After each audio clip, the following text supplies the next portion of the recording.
The scent of roses, slow jazz floating from the speakers, and the soft clinking of champagne glasses filled the Whitmore family vineyard with an air of elegance. If you looked around, you'd think it was a scene straight out of a Southern Living magazine, genteel, classy, and full of smiling faces. But appearances, as I had come to learn, could be beautifully deceiving. I sat quietly under a white canopy tent, my 5-month-old son Caleb nestled in my arms, dozing to the rhythm of my heartbeat. My husband, Dylan Whitmore, was just a few feet away, practicing the closing lines of his speech, the one he'd be delivering in exactly 30 minutes as he accepted the Whitmore Legacy Medal for excellence in family leadership. Family leadership. The words tasted bitter in my mouth. The man being honored as a paragon of loyalty and legacy had just been caught cheating, and not just emotionally or physically, but professionally, morally, strategically. Just this morning I had picked up Dylan's phone while he was in the shower, intending only to check the time. But a notification had popped up, one that would detonate my entire reality. Missing your touch already. Last night was everything. Roxy P. My heart froze. I didn't recognize the name at first, but my gut? It knew. Roxy Pierce. His executive assistant at Whitmore Capital Group, 29, overachieving, and very married woman-aware. The same woman I had once trusted to schedule my pediatric appointments when Dylan was too busy. My fingers moved before I could stop them. The phone unlocked. Passcode? Still our wedding anniversary. June 17th. Pathetic. What I found wasn't just one mistake. It was a timeline, a pattern. A betrayal so carefully threaded through months of our marriage that it made my knees go weak. There were photos, plans, messages dripping with infatuation. Should we announce the Turks and Caicos trip after you resign? Clients love you. They'll follow us. Savannah won't even see it coming. I was Savannah Whitmore, wife, mother, cybersecurity consultant, and apparently the obstacle standing in the way of their beachside startup dreams. The rage? It never came. Not then. Instead, something colder and far more powerful settled in, clarity. By midday, I had already reviewed the entire message thread. My background in cybersecurity meant I could trace metadata, check timestamps, sync deleted content. Dylan didn't even bother deleting the evidence. He assumed I was too exhausted from breastfeeding and burping schedules to ever check. He didn't know I had spent the last 4 years building a high-end consulting firm with Fortune 500 clients, that I'd coded back-end infrastructures while rocking Caleb to sleep, that I had learned to read people through their patterns, their silence, their inconsistencies. And he most definitely didn't know that the same AV system he used for weekly check-in video calls with Roxy was now synced to the estate's event projection system, the same system he'd be using for his award speech tonight. Yes, Dylan, let's check in, together. Just before dinner, I approached Lisa, Dylan's mom, who adored being Grandma Lisa and had no clue what was coming. Would you mind holding Caleb while I go help Dylan with the slideshow? She smiled, taking the baby into her arms. Of course, honey. You're always so thoughtful. He's lucky to have you. If only she knew. Inside the estate's ballroom, Dylan's sister Bree was fixing a flower arrangement on the podium, chatting with distant cousins. Richard Whitmore, Dylan's father and CEO of Whitmore Capital, stood by the bar rehearsing his speech, glowing with paternal pride. I walked calmly to the AV control table. I'd scoped it earlier. Projector linked, wireless screen mirroring set, video conferencing toggle on auto connect. All I had to do now was wait. 9:00 a.m. That was their routine. Morning sync, video on, audio hot. Tonight? It would come a little early. At 8:58, I synced Dylan's phone to the AV panel and set the call connection to autoplay on the projector. The presentation would play itself. Outside, the lighting dimmed. The estate's garden staff lit the lanterns. The string quartet began a soft melody. Everything was picture perfect. Richard stepped up to the mic. Ladies and gentlemen, thank you for joining us tonight for our annual Whitmore Family Celebration. This year, we're proud to honor a man who exemplifies loyalty, resilience, and leadership both at home and in business. My son, Dylan Whitmore. The crowd applauded warmly. Lisa clapped with one hand, bouncing Caleb gently. Bree cheered. I sat still, expression unreadable, hands folded. Dylan straightened his blazer and walked to the podium with the air of a man who thought he'd already won. He smiled, waved, nodded. He had no idea that the final act of his curated image was seconds from burning. Then, just as he opened his mouth to speak, the screen behind him flickered. First, there was static. Then a live video feed opened. Roxy's face appeared. She was wearing a pale silk robe, loosely tied. Her hair was messy, like she'd just crawled out of bed. Her lips were glossy, and she smiled. "Hey, babe," she purred. "Missing your touch already. That quickie this morning wasn't enough." Gasps echoed through the ballroom. Aunt Deborah clutched her pearls. Bree's flower arrangement dropped. Someone, probably Dylan's cousin from Houston, whispered, "Oh, hell no," loud enough to echo off the champagne tower. Dylan turned in slow motion, face draining of color. Roxy continued, completely unaware. "I was thinking we could announce our own company after the trip. You said your dad's clients will follow you anyway. And Savannah?" She laughed. "She's too busy breastfeeding to even notice." That's when she saw it. The banner, the crowd, the stage. Her smile dropped. "Wait, this isn't—" Click. The feed cut out. The room was silent. Dylan looked like a mannequin. Richard looked like he'd aged 20 years. Lisa was frozen in place, still holding Caleb like a fragile porcelain doll. And me? I stood up. "There's no misunderstanding," I said calmly. "Everything she said? I have it in writing, and saved in multiple encrypted folders." Dylan stuttered. "Savannah, can we talk?" I turned to Richard. "Your company is at risk. Your son was planning to steal your clients and IP with his mistress." Gasps, murmurs, whispers. Phones came out. Cameras clicked. The truth was no longer private. Richard's voice boomed. "Dylan, my office, now." I leaned down to kiss Caleb's forehead, then looked at Dylan one last time. "I'll have my lawyer contact you, and yes, I will be filing for full custody." I walked past every stunned face, every silenced critic who once called me just the wife. Out the grand doors, across the gravel drive, and into the quiet night. No tears, no regret, just freedom and a plan. For a brief, breathless moment, no one moved. The image of Roxy Pierce, blonde, smug, and obliviously seductive, still lingered on everyone's retinas like the ghost of a scandal too absurd to believe. I could hear the faint whir of the projector winding down as the AV system reset itself. Roxy's video feed had cut just seconds after she realized she was staring directly into the faces of over 100 members of the prestigious Whitmore family. But the damage was already done. And in the stunned silence that followed, you could almost hear hearts cracking, illusions shattering, reputations imploding. Dylan was still frozen at the podium, his face pale and clammy, lips parted like a man gasping for breath underwater. His hands gripped the sides of the lectern with white-knuckled tension, and the microphone in front of him buzzed faintly, waiting for a voice that would never come. Then someone in the back let out a long, slow whistle. "I'll be damned," muttered an uncle from Tulsa. The dam broke. Gasps rippled through the audience like a wave. A champagne glass shattered somewhere off to the side. Aunt Deborah collapsed into a chair, fanning herself wildly. Cousins whispered behind manicured fingers. Phones began sliding discreetly, or not so discreetly, out of pockets and purses. The room transformed from reverent admiration to murmuring chaos in seconds. Lisa, my mother-in-law, looked like someone had reached inside her chest and removed every ounce of breath. Her arms tightened instinctively around Caleb, who stirred at the noise and whimpered in confusion. Bree stood frozen near the side of the stage, mouth agape, one hand hovering mid-air like she'd forgotten she was holding a microphone. And Richard Whitmore, the patriarch, the king of this perfectly polished empire, stood with his jaw clenched and his eyes fixed not on Dylan, but on me. I met his gaze without flinching. He turned back to his son and barked, "Explain, now!" Dylan opened his mouth but couldn't form words. His eyes darted toward me, pleading, "Savannah, this was a mistake. We should talk privately." I stood up slowly, every eye turned to me.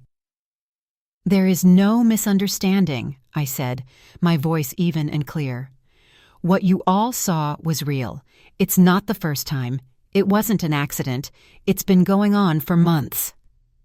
A low moan escaped from Lisa's throat. "I didn't want to believe it either," I continued. "But when you're married to a man who's more devoted to his assistant than his child, eventually you stop giving him the benefit of the doubt."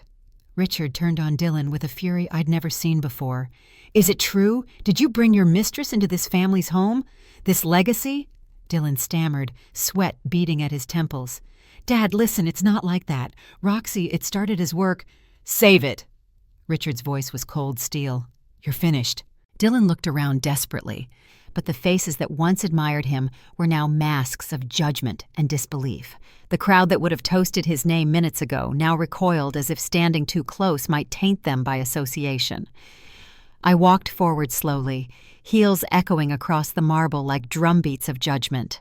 I stepped up beside the stage and locked eyes with Dylan. "You underestimated me," I said quietly. "You thought I'd never notice, that I was too busy being your cheerleader, too soft, too safe." "Savannah, please." "No." I didn't raise my voice, but the force in it was unmistakable. "You gambled our family, our child, and your father's company? For what? A beach trip and stolen clients?" He opened his mouth again, but I turned to Richard. "You deserve to know the rest," I said. "They weren't just sleeping together. They were planning to siphon off clients from Whitmore Capital, start their own venture, and use confidential company data to do it." Gasps erupted again. Richard swayed slightly, stunned, then signaled to a pair of senior board members sitting nearby. "Get my general counsel, and someone get IT, scrub his access credentials, now!" Dylan looked like he might be sick. I took Caleb gently from Lisa's trembling arms. He looked up at me with sleepy eyes, as if he somehow sensed the tectonic shift occurring in our lives. "I'll be filing for full custody," I told Dylan quietly, but not softly. "And yes, I've already backed up everything. Messages, files, call logs." "I was going to stop," he whispered. "I swear, Savannah, I didn't mean to—" "You did mean to," I corrected. "You just didn't mean to get caught." I turned and walked off the stage as a flurry of movement followed behind me. Legal staff, PR reps, tech consultants. I could feel the house of cards Dylan built collapsing in real time, floor by floor. But I wasn't here to pick up his pieces. 2 hours later, I was in a high-rise suite downtown, the skyline of Austin flickering beyond the glass. Caleb was fed, changed, and finally asleep in the hotel crib. My phone buzzed with notifications, but I ignored them all. Dylan's name kept flashing. I silenced it. Instead, I opened my laptop. My inbox had already begun to fill with messages from contacts, some from Dylan's own clients. "Savannah, saw the news. If you're consulting again, I'd love to set up a call. We always trusted you more. When can we talk?" A small, grim smile tugged at the corners of my mouth.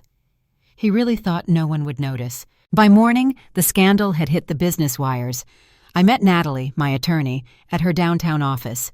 She wore a sleek black suit, coffee in one hand, and a manila folder in the other. "We've got enough to file for emergency custody," she said, "and possibly breach of fiduciary duty. The corporate side of this? It's no joke." I nodded. "Do it." She slid the folder toward me. "Also, Richard wants to meet privately." I raised an eyebrow. "Really?" He said it's not about protecting Dylan anymore. It's about protecting the company. Later that afternoon, I returned to the Whitmore Capital building, not as a wife, not as someone's plus one, but as the woman holding the evidence that could bring it all down. Security waved me through. Natalie waited in the lobby with a tablet and a calm smile. "Ready to change your title from betrayed wife to power broker?" "Let's find out," I said. As we rode the elevator to the top floor, I caught my reflection in the mirrored walls.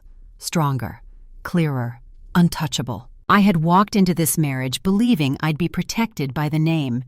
Now, the name would be protected by me. The executive wing of Whitmore Capital was eerily quiet when I arrived that afternoon.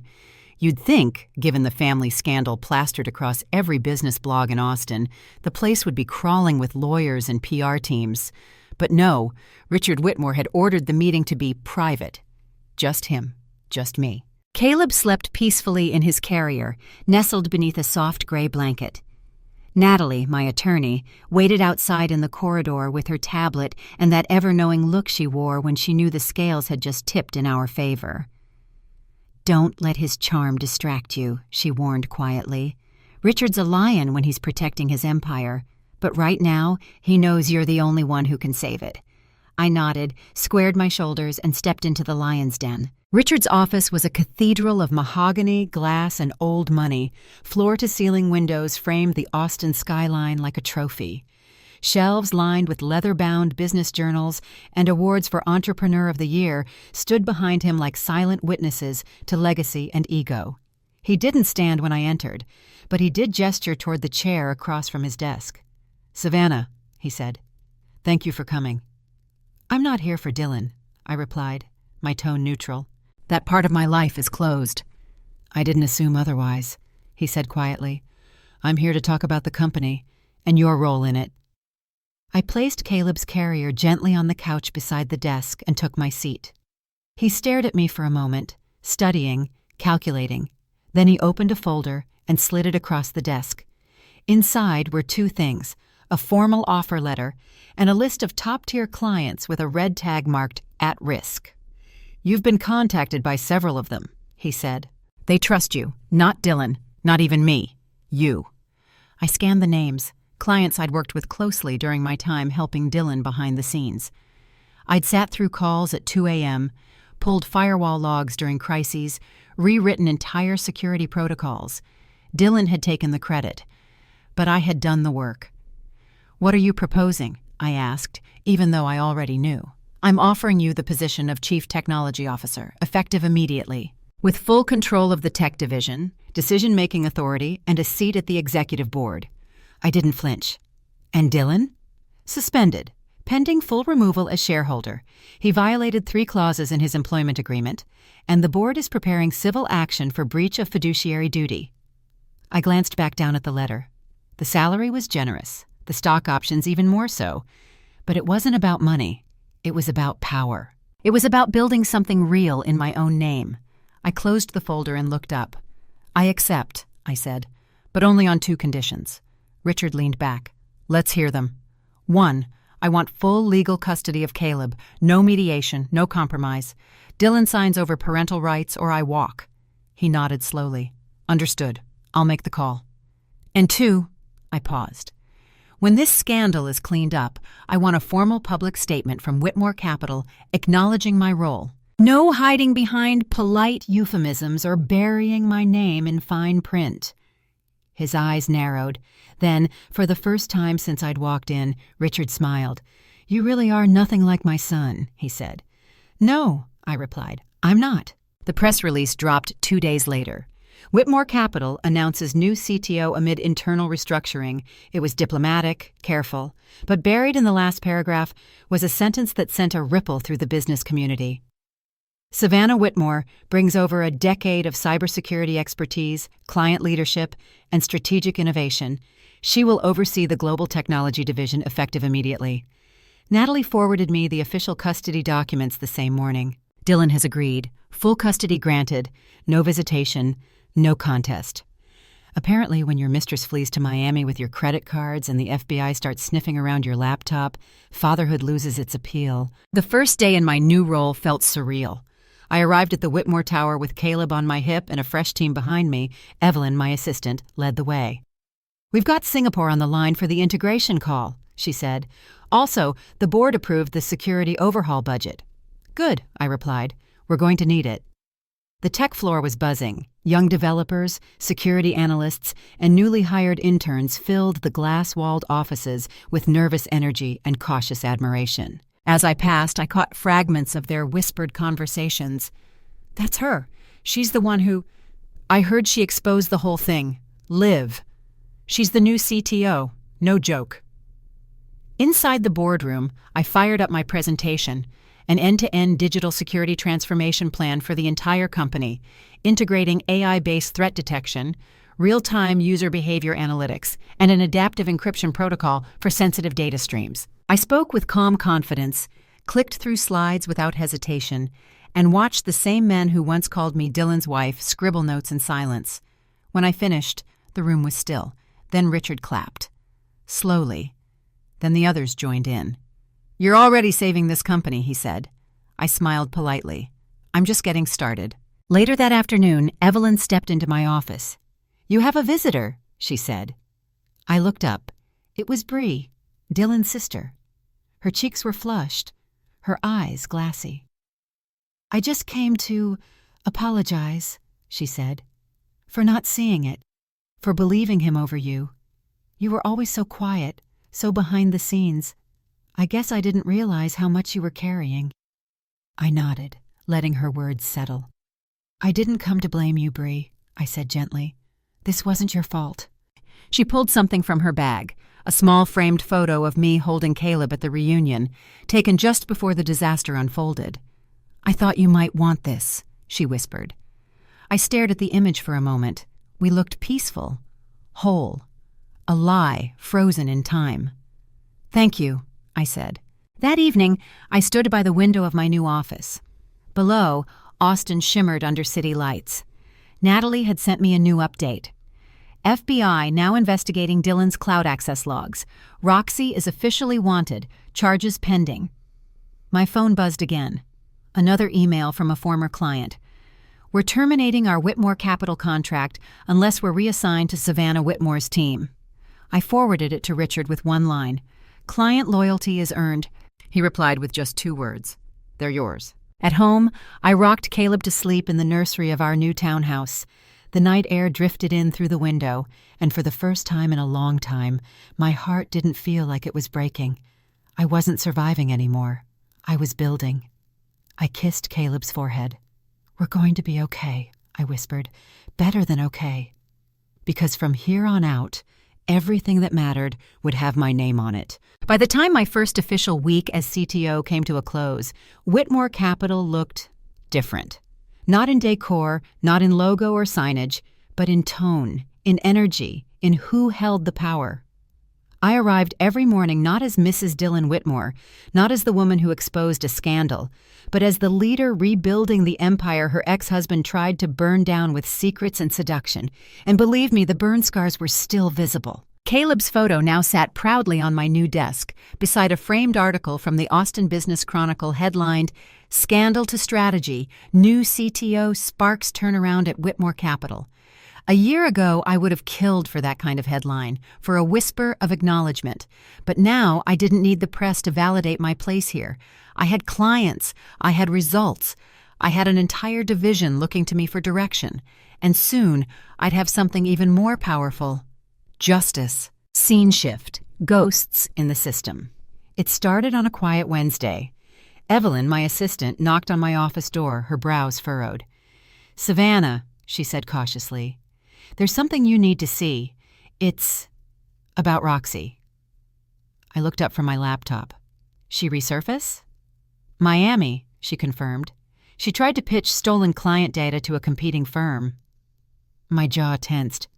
"Which one?" "Vertex Dynamics. But instead of taking the bait, they reported her." She handed me a printed email. Sure enough, a Vertex executive had forwarded screenshots, voice recordings, and emails where Roxy openly offered confidential files in exchange for early investment. I scanned the printouts, my pulse steady. "She never did know when to quit," I murmured. "And Dylan?" I asked. Evelyn hesitated. "He's denying involvement, but..." "But?" I pressed. She placed a slim folder on my desk. Inside were metadata logs, document access trails showing Dylan had reviewed those same client files 2 weeks before Roxy fled the state. Private folders, restricted clearance, internal-only protocols. He hadn't just known, he'd facilitated it. Roxy may have been the thief, but Dylan had left the vault unlocked. Scene shift. FBI on the line. That night, Natalie called. "Savannah," she began without preamble, FBI just looped me in. They're officially opening a joint corporate fraud and cybercrime investigation. I closed my eyes. They're naming Roxy? She's the primary, but Dylan's being added as a co-conspirator. The emails, the call logs, the file access, it's all stacking up. And they're moving forward? She confirmed. Federal indictment, and they'll serve subpoenas by next week. I looked out the window, the Austin skyline glittering under a velvet sky. My city. My company now. My future. How poetic, I whispered. Scene shift.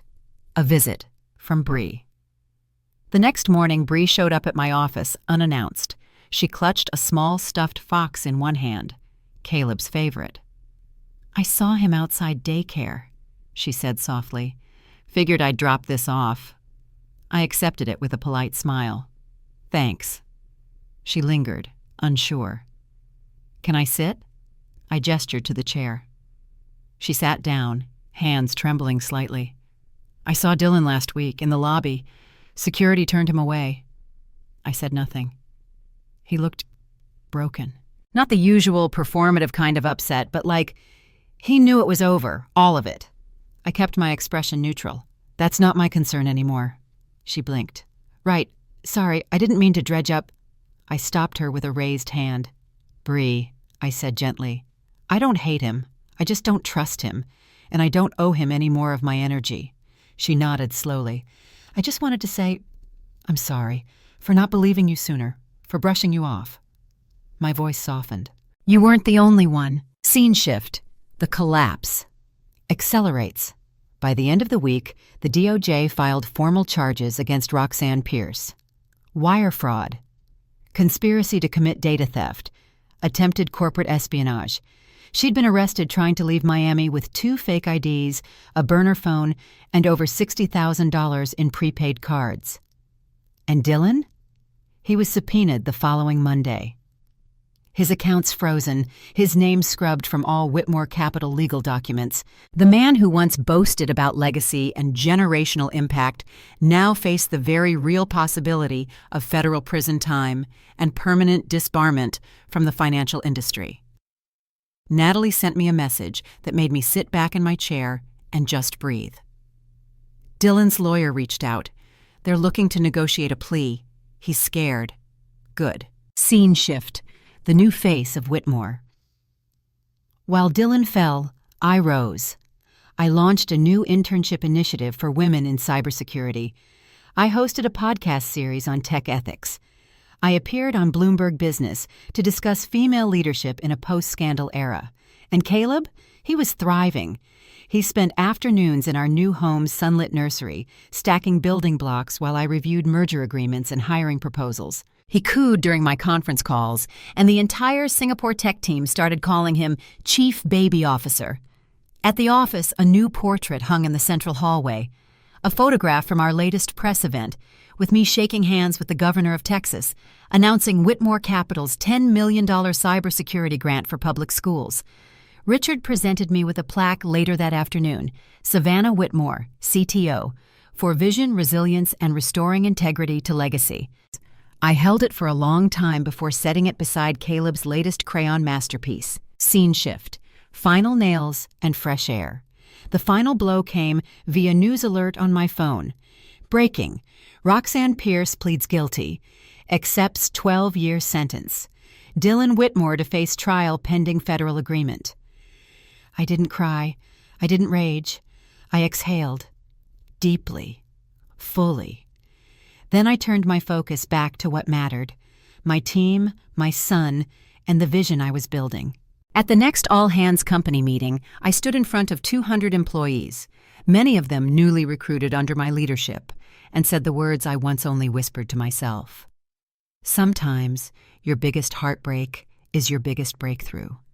What nearly destroyed you becomes the foundation for the future you were meant to build. The room erupted in applause. Evelyn grinned from the back row. That night, I tucked Caleb into bed and sat beside him for a while, watching him sleep. I thought about the woman I was a year ago, terrified, betrayed, unraveling, and the woman I'd become. Not because I wanted revenge, but because I chose to rise, quietly, powerfully, from the ashes. 1 year after the night everything fell apart, I stood on the very same grounds where it all began. The Whitmore estate, once the stage for Dylan's deception, now shimmered under golden string lights and laughter that felt lighter, freer, less scripted. There was no award presentation this time, no legacy speech, no carefully curated image of perfection to uphold. Tonight was different. Tonight, the Whitmore Foundation was hosting its annual charity gala, an event I had been invited to headline, not because I was someone's wife, but because I had become someone in my own right. As I stood behind the podium, dressed in a tailored navy gown, the applause swelled. It wasn't pity, it wasn't scandal-driven curiosity, it was respect. "Thank you," I began, scanning the crowd, catching glimpses of people who had once whispered behind my back, now leaning forward, eager to listen. A year ago, I sat quietly in this very ballroom. I rocked my infant son to sleep while watching someone I loved pretend to be someone he wasn't. A pause, a breath, and now, here I am. Not broken, not bitter, but rebuilt. The applause that followed felt like the final note in a song I'd been writing for far too long. Scene shift, the final fall. Earlier that morning, Natalie had delivered the final update in person. She didn't text or email. She came by the office with coffee and a smile that said, "We did it." "Dylan signed the plea," she said, handing me the documents. 2 years in federal custody, starting next month. He agreed to full financial restitution, including court fees and damages. "And Roxy?" I asked. "Pled guilty. 12 years, no parole option for the first 7. Her attempted escape sealed the deal." I let the papers sit on my desk without touching them. I didn't need to see the ink. I didn't need a signature to feel closure. The court had done what I refused to dirty my hands with: justice. "What happens now?" I asked softly. Natalie smiled. "Now you keep building. Now you get to lead without the shadow." Scene shift. One last letter. 2 days later, a letter arrived at my home in the historic Clarksville district of Austin. The return address: Federal Detention Center, Bastrop, Texas. I recognized the handwriting instantly. "Savannah, I know I have no right to ask for your forgiveness, and I know no letter can undo the damage I caused. But if there's one thing I regret more than anything, it's not seeing who you really were until it was too late. You were always the builder. I just played the part. Tell Caleb I'm sorry. Tell him I wish I had been a better man. Dylan." I folded the letter and tucked it away in the back of my closet, not to revisit, not to romanticize, but simply to mark the end of a chapter. Scene shift. Legacy in motion. Back at Whitmore Capital, the world was shifting. The tech division I now led had expanded into 3 new verticals: cybersecurity, AI compliance, and data forensics. Our Singapore and Berlin teams were thriving. 3 of our interns had already received full-time offers, and best of all, half of our incoming client base now came directly from my own network, not Whitmore's, not Dylan's, mine. Richard stopped by my office one afternoon with a framed photo, me on stage at a recent TEDx event, speaking on digital ethics in the post-scandal era. Underneath, a plaque read, "Savannah Whitmore, Chief Technology Officer, Visionary, Rebuilder, Leader." He placed it beside Caleb's hand-drawn picture of a superhero with curly hair and a laptop. "That one's you, Mommy," Caleb had said proudly, "because you build things, and you fix things when people break them." Out of the mouths of babes. Scene shift. A new kind of family. Bree and Lisa became frequent visitors to our new home. They brought cupcakes, puzzles, bedtime books, not to make up for Dylan's absence, but to make something new in its place. "I see more of Dylan in Caleb's giggle than I ever did in Dylan's smile," Lisa once said, tearing up as Caleb showed her how he could spell cyber. "He's going to be okay," I told her. "And so are you," she replied, her voice shaking. "You've done more for our name than Dylan ever did."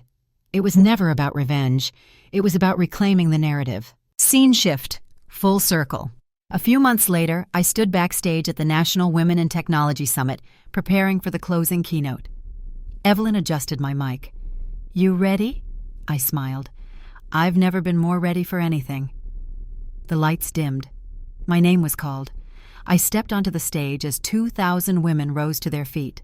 Coders, entrepreneurs, college students, mothers, dreamers. "I'm not here today because I was chosen," I began. "I'm here because I was underestimated, because someone else's betrayal became the blueprint for my own blueprint." Laughter, then applause. "Let them doubt you," I said. "Let them break what they think defines you, because what they can't destroy is your ability to rise." The standing ovation lasted nearly a full minute. Afterward, as I stepped off stage, a young woman, no more than 20, grabbed my hand. "My boyfriend says tech is too hard for me," she said, eyes glassy. "That I'm just good at talking, not building." I gripped her hand. "Then prove him wrong, and when you do, send me your resume." Scene closer. Savannah's Peace. That evening, Caleb and I sat on the porch of our townhouse. He curled in my lap, a sippy cup in one hand and a toy robot in the other. "Can I have my own company when I grow up?" he asked. I laughed. "Of course you can." "Can it be bigger than yours?" I grinned. "It better be." He thought about it. "I want cupcakes at meetings." "Non-negotiable," I said. Behind us, the house glowed with warmth. The news played softly in the background, but I tuned it out. I didn't need updates on Dylan or Roxy or the remnants of what once was, because I had everything I needed right here. A life built not on revenge, but on value. A future rooted not in what broke me, but in what I chose to become after the fire. Sometimes, the greatest power isn't in striking back. It's in rising silently, in building an empire from the ashes of betrayal. And in doing it with grace, with clarity, and with a little boy in your lap who sees you not as the woman who lost something, but the one who built everything.